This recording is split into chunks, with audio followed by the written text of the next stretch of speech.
राधे राधे प्यारे विद्यार्थियों,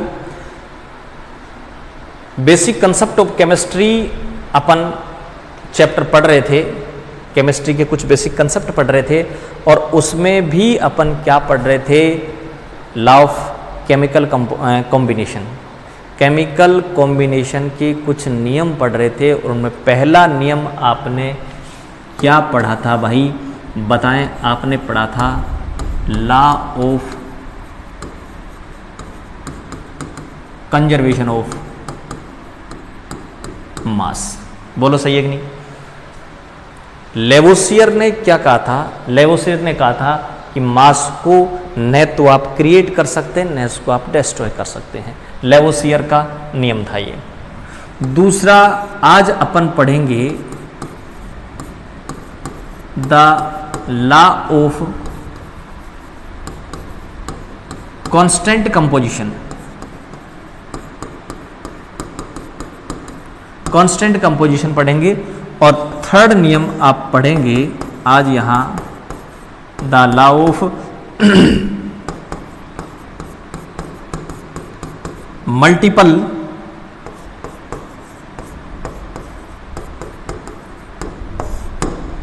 प्रोपोर्शन। ठीक है भाई, तो अपन आज पढ़ने वाले हैं लॉ ऑफ कांस्टेंट कंपोजिशन और लॉ ऑफ मल्टीपल प्रोपोर्शन। ठीक है, पहला देखते हैं law of constant composition. Second नियम पढ़ने जा रहे हैं, the law of constant composition. देखो, सबसे पहली बात अपन ये करेंगे कि साहब ये नियम दिया किसने था। तो ये जो नियम है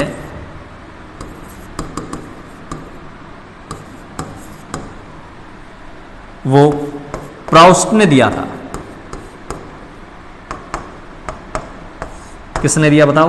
प्राउस्ट। तो प्राउस्ट ने ये नियम दिया था, ये लॉ दिया था, कौन सा? Constant composition. तो कांस्टेंट कंपोजिशन का जो रूल है वो दिया था प्राउस्ट ने।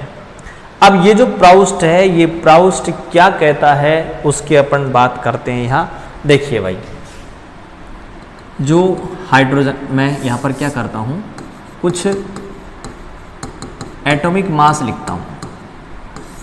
और एटॉमिक मास हाइड्रोजन का 1, ऑक्सीजन का 16, जो काम आएंगे यहां, नाइट्रोजन का 14 और ऑक्सीजन का हो गया, कार्बन का 12।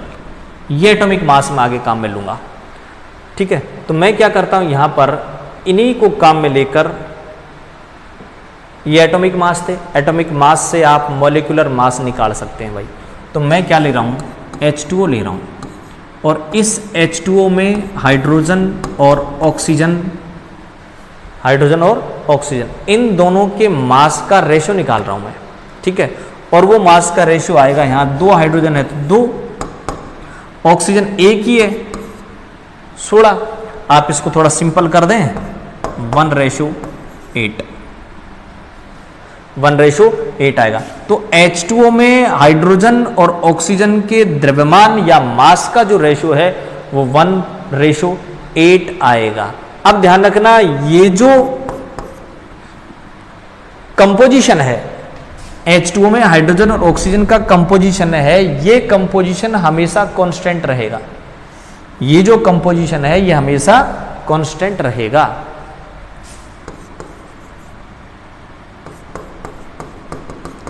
ये कंपोजिशन क्या रहेगा बताओ? कांस्टेंट रहेगा।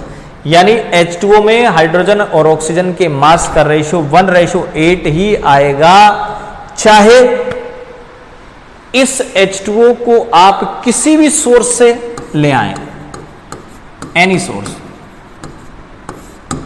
बस ये जरूर है कि ये जो सैंपल है वो प्योर होना चाहिए।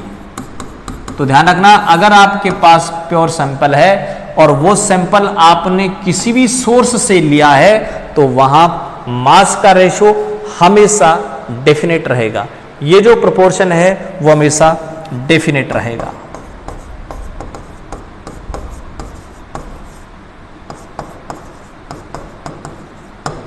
तो इसको लॉ ऑफ डेफिनेट प्रोपोर्शन भी बोला जाता है भाई। ये जो कंपोजिशन है ये हमेशा कांस्टेंट रहेगा, चाहे आप प्योर सैंपल को किसी भी सोर्स से ले आए। किसी भी सोर्स से मतलब ये रहे कि जो पानी है ना, उस H2O के आपके पास 4 सैंपल है मान लो, sample A, sample B, sample C, sample D। ये आपके पास 4 सैंपल है पानी के, प्योर पानी। किसके हैं? प्योर वाटर के सैंपल हैं मेरे पास। कितने हैं? 4 प्योर सैंपल। अब इन सभी सैंपल अलग अलग जगह से लिए हैं। ये कि कुएं से ले लिया, बावड़ी से ले लिया, नदी से ले लिया, झील से ले लिया, तालाब से ले लिया, कहीं से भी, राजगढ़ से लिया हो, बांदीकुई से लिया हो, लखनऊ से लिया हो, मुंबई से लिया हो, कहीं से भी लिया हो रे, पानी का प्योर सैंपल लिया हो आप। और प्योर सैंपल लेने के बाद सैंपल ए में हाइड्रोजन और ऑक्सीजन के मास का रेशियो निकाला, 1:8 आया। सैंपल बी में हाइड्रोजन और ऑक्सीजन के द्रव्यमानों का अनुपात निकाला, 1:8 आया। सी में हाइड्रोजन और ऑक्सीजन के मास का रेशियो निकाला, 1:8 आया। सैंपल डी में हाइड्रोजन और ऑक्सीजन के द्रव्यमानों का अनुपात निकाला, 1:8 आया।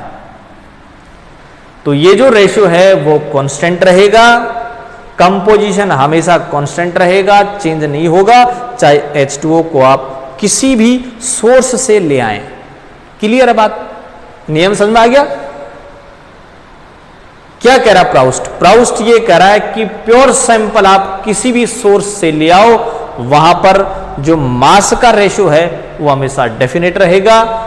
कंपोजिशन जो एलिमेंट है, एलिमेंटों का कंपोजिशन है, हाइड्रोजन और ऑक्सीजन का कंपोजिशन है, वो हमेशा कांस्टेंट रहेगा। एलिमेंट का कंपोजिशन कांस्टेंट रहेगा, उनका मास का रेशियो डेफिनेट रहेगा, चाहे सैंपल को आप किसी भी सोर्स से ले आए। समझाने की इसी कड़ी को आगे लेकर चलते हुए दूसरा एग्जांपल लेते हैं भाई साहब अपन। किसका बात कर रहा हूं मैं? CO2 की। कार्बन और ऑक्सीजन के द्रव्यमानों का अनुपात ले लूं मैं।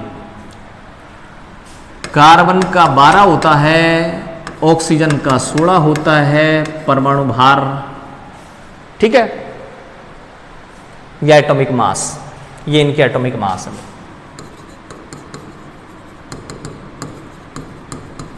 ठीक है, तो कार्बन कितना है यहां? 12। ऑक्सीजन कितना है? 32। दो ऑक्सीजन है ना, 32 हो जाएगा। किससे काट दें भाई? बोलो, 4 से काट दो। 4 तिया 12, 8 चौक 32। तो CO2 में कार्बन और ऑक्सीजन का जो द्रव्यमान है उसका रेशियो 3:8 आएगा भाई। कार्बन और ऑक्सीजन के द्रव्यमान का अनुपात 3:8 आएगा। सपोज आपने कार्बन को, ऑक्सीजन को जलाया, CO2 बन गई। CO2 बनाने का पहला मेथड। दूसरा भाई, हो सकता है आपने CaCO3 को गर्म कर दिया हो, CaO + CO2 बन गया हो। दूसरा मेथड, हो सकता है आपने K2CO3 पोटेशियम कार्बोनेट की अभिक्रिया HCl के साथ करवा दी, तो भैया क्या बना? KCl बना, H2O बना और CO2 बना।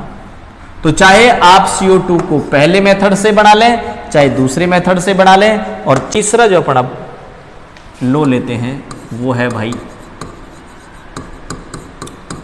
Multiple the law of multiple proportion. सबसे पहली बात की ये साहब दिया किसने? तो ये जो मल्टीपल प्रोपोर्शन जो लॉ है ये दिया था भाई किसने? डाल्टन ने। इस डाल्टन ने ये दिया था। और डाल्टन क्या कहता है भाई कि अगर मान लीजिए दो एलिमेंट मिल करके एक से अधिक कंपाउंड बनाएं, AB AB2, AB3, AB4। क्या कह रहा है डाल्टन कि जब दो एलिमेंट मिलकर के एक से अधिक कंपाउंड बनाएं, ये क्या बना दिए बताएं, ये केमिकल कंपाउंड बन गए, एक से अधिक केमिकल कंपाउंड बन गए। अब इन एक से अधिक केमिकल कंपाउंड में आप देखें, ए तो एक ही है, तो ए का मास तो यहां फिक्स है, और अगर बी की बात करें तो बी यहां पर कितना है बताएं, एक है, यहां 2 है, यहां 3 है, यहां 4 है, यानी ये क्या है बताएं, सिंपल रेशियो है। तो डाल्टन ये कहता है कि जब दो एलिमेंट मिलकर के एक से अधिक कंपाउंड बनाते हैं तो वहां पर एक एलिमेंट का मास तो रहेगा फिक्स और दूसरे एलिमेंट का मास सिंपल रेशो में होगा। एक का मास फिक्स होगा और दूसरे का मास सिंपल रेशो में होगा। एग्जाम्पल मिलूंगा अभी, बात समझ में आई कि नहीं। एक का मास तो फिक्स होगा, उसका मास चेंज नहीं करना आपको, चेंज होगा नहीं, और दूसरा किस में होगा बताएं, सिंपल रेशो में होगा। 1:2:3:4:5 इस प्रकार से सिंपल रेशो में होगा, और दूसरे का रहेगा क्या, सिंपल रेशो। एग्जाम्पल ले लेते हैं अपन यहां, फर्स्ट एग्जाम्पल, और फर्स्ट एग्जाम्पल में ले रहा हूं भाई कि कार्बन और ऑक्सीजन दोनों कंबाइन होकर के दो कंपाउंड बना रही हैं, CO और CO2। ठीक है, यहां भी एक कार्बन है, यहां भी एक कार्बन है, तो कार्बन का मास तो यहां फिक्स है। क्या कहूं मैं कि यहां मास ऑफ कार्बन क्या बताएं, फिक्स है। अब मैं क्या निकालूं बताओ, CO और CO2 में ऑक्सीजन का जो मास है उसका रेशो निकालूं। ठीक है, तो देखें भाई, ये CO, ये CO2, ठीक है। यहां ऑक्सीजन कितना बताएं, तो यहां पर मैं मास का रेशो निकाल रहा हूं, किसका, ऑक्सीजन का।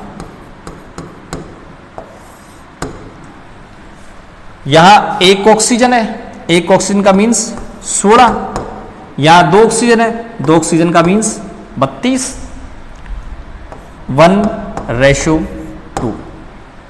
अब बताएं ये 1:2 सिंपल रेशो है या नहीं भाई। ठीक है, तो ध्यान रखना, एक एलिमेंट का मास तो होगा फिक्स और दूसरे एलिमेंट का मास होगा सिंपल रेशो। बात समझ में आई कि नहीं, फिर दोबारा सुन ले। एक जो एलिमेंट है उसका मास तो रहेगा फिक्स और दूसरे एलिमेंट का मास होगा सिंपल रेशो में। एग्जाम्पल पहला समझ में आ गया, नहीं आया कोई बात नहीं। एग्जाम्पल दूसरा ले लेंगे, नहीं समझ में आया तो। आप तो बोले तो सही कि एग्जाम्पल समझ में नहीं आया साहब, 1 लो, 2 लो, 3 लो, 4 लो। ठीक है, दूसरा एग्जाम्पल ले ले भाई, हाइड्रोजन और ऑक्सीजन मिलकर के H2O और H2O2 बना रहे हैं। आप यहां देखें, जब दो तत्व मिलकर के, दो एलिमेंट मिलकर के एक से अधिक कंपाउंड बनाते हैं, तो यहां पर देखो, यहां पर 2 हाइड्रोजन है, यहां भी 2 हाइड्रोजन है। ठीक है, तो यहां पर क्या कहेंगे आप कि mass of hydrogen is fix, कि हाइड्रोजन का मास तो यहां फिक्स है। कैसे, चलो यहां पर देख लेना, यहां हाइड्रोजन 2 और ऑक्सीजन कितना, 16, यहां 2 ऑक्सीजन कितना, 32। क्लियर बात है, तो हाइड्रोजन का मास तो है फिक्स, यहां भी 2 है, यहां भी 2 है। ऑक्सीजन का देखें अब, mass of oxygen in H2O और H2O2, H2O और H2O2 में अपन मास देखते हैं, H2 और H2O2 में तो याद है कि ऑक्सीजन कितना है H2O में, तो कितना है, और H2O2 में कितना है। H2O में तो कितना बताएं 16, H2O2 में कितना बताएं 32। इसको सिंपल करें 1:2। बताएं ये सिंपल रेशो है या नहीं भाई। एक एलिमेंट का मास फिक्स है, दूसरे एलिमेंट का मास सिंपल रेशो में होता है। आगे बात समझ में नहीं आई। तीसरा एग्जांपल ले लेते हैं भाई, नहीं आई तो, कि नाइट्रोजन और ऑक्सीजन दोनों को अपन मिक्स करते हैं, कंबाइन करते हैं, रिएक्शन करवाते हैं, तो क्या क्या बनता है ध्यान दें। यहां बनता है भाई N2O, NO, N2O3, N2O4, N2O5। इस प्रकार से कंपाउंड बनाता है नाइट्रोजन और ऑक्सीजन। ठीक है, अब अपन क्या करते हैं, यहां पर मैं नाइट्रोजन का मास लिखता हूं। देखो 2 नाइट्रोजन है 28। भाई नाइट्रोजन का कितना होता है 14 होता है। दोबारा लिख दूं मैं, N का 14, O का 16। 2 नाइट्रोजन है 28, 1 नाइट्रोजन है 14, 2 नाइट्रोजन है 28, 2 नाइट्रोजन है 28, 2 नाइट्रोजन है 28। ये तो नाइट्रोजन का हो गया। अब ले लूं किसका, ऑक्सीजन का। 1 O है, 1 O है तो कितना हो जाएगा भाई 16। फिर 1 O है कितना हो जाएगा भाई 16। 3 O है 48, 4 O है नहीं 48, 4 O है 64, 5 O है 80। बोलो बात समझ में आई कि नहीं। 2 nitrogen 28, 1 nitrogen 14, 2 nitrogen 28, 2 nitrogen 2 nitrogen oxygen का ले लिया। ठीक है, अब यहां पर एक चीज आप देखो भाई,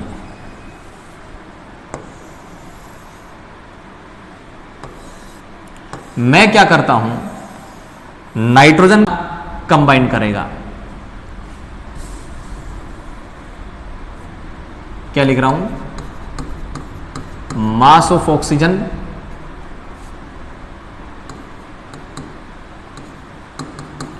which combine 14 gram nitrogen.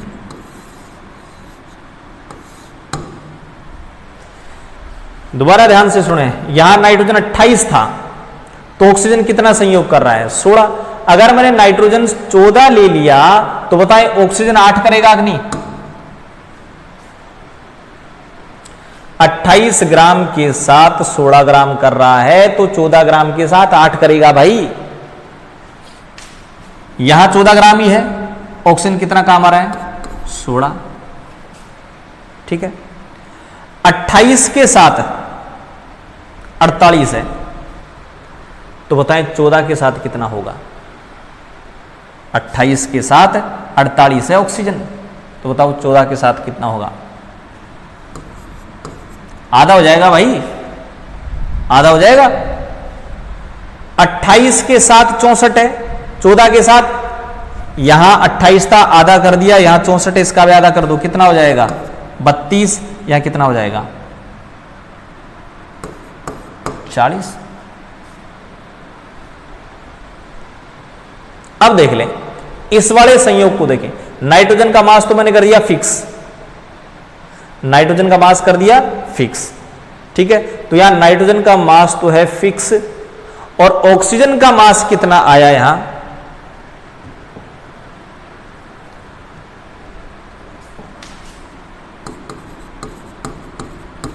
Mass of oxygen. इसका अगर आप रेशो निकालें तो देखो क्या होगा,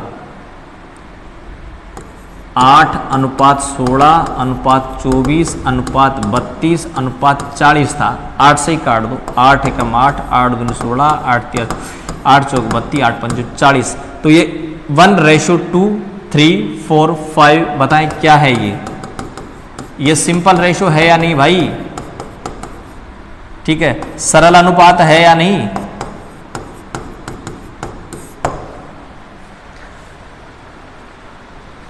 और नाइट्रोजन का फिक्स था 14 ग्राम। तो नाइट्रोजन के 14 ग्राम के साथ ऑक्सीजन का कितना संयोग कर रहा है? 8 ग्राम, 16 ग्राम, 24 ग्राम, 32 ग्राम, 40 ग्राम। दोबारा देखें एक बार वापस आप, यहां नाइट्रोजन का 28 था, ऑक्सीजन 16 है। अगर मैं नाइट्रोजन का 14 लूंगा तो बताओ ऑक्सीजन का कितना आएगा? 8 आएगा या नहीं? ठीक है, यहां 14 ही है तो ऑक्सीजन 16 काम आ रहा है, लिख दिया जटिज मैंने। 28 था, ऑक्सीजन 48 ग्राम काम आ रहा है। 28 ग्राम नाइट्रोजन के साथ ऑक्सीजन 48 काम आ रहा है। अगर मैं नाइट्रोजन 28 ने लेकर के नाइट्रोजन 14 ग्राम ले लूं, आधा कर दूं तो ऑक्सीजन भी आधा हो जाएगा। 48 था, 14 कर दिया तो 64 का 32 हो जाएगा। ठीक है, यानी कुल मिलाकर के बात यह है कि यहाँ जो नाइट्रोजन के जो द्रव्यमान थे वो मैंने फिक्स कर लिए, 14 ग्राम ले लिए। यानी मैं ये देखना चाह रहा हूँ कि 14 ग्राम के साथ ऑक्सीजन कितना संयोग करेगा रे। ध्यान से सुनो, क्या देखना चाह रहा हूँ कि नाइट्रोजन के 14 ग्राम के साथ 14 ग्राम के साथ ऑक्सीजन कितना मिलेगा, कंबाइन होगा। तो कितना मिलेगा बताएं? N2O में 8 ग्राम, NO में 16 ग्राम, N2O3 में 24 ग्राम, N2O4 में 32 ग्राम और N2O5 में 40 ग्राम मास इसका संयोग करेगा। और अब आप इनका अगर आप रेशो निकालें तो इनका रेशो क्या आ जाएगा भाई साहब? बोलो आप यहां पर 8:16:24:32:40, 1:2:3:4:5। क्या है ये? सिंपल रेशियो है भाई। तो अगर दो एलिमेंट एक से अधिक कंपाउंड बनाते हैं तो ध्यान रखना, एक एलिमेंट का मास फिक्स होगा, क्लियर बात, और दूसरा सिंपल रेशो में होगा। यह है आपके पास मल्टीपल प्रोपोर्शन या गुणित अनुपात का नियम जो डाल्टन ने दिया था। ठीक है भाई, 28 ग्राम था, मैं 14 ही लिया है। 28 ग्राम था, मैंने 14 ही लिया है। ठीक है, आधा कर दिया रहे। अगर नाइट्रोजन मैंने आधा कर दिया तो ऑक्सीजन भी आधा होगा ही, सीधी बात है। ठीक है, तो ये आज आपने 2 नियम पढ़ लिए भाई। कल अपन एक परसों पढ़ लिया, 2 आज पढ़ लिए, 3 नियम हो गए। चौथा नियम और 5वां नियम जो भी पॉसिबल हैं, जितने हो सकते हैं वो कल लेकर के हाजिर होंगे। तब तक के लिए आप मुझे इजाजत दें। लेकिन एक खास बात प्यारे विद्यार्थियों, इस समय कोरोना काल चल रहा है तो आप घर में रहें, सुरक्षित रहें और इस भारतवर्ष को आगे बढ़ाने में योगदान दें। धन्यवाद।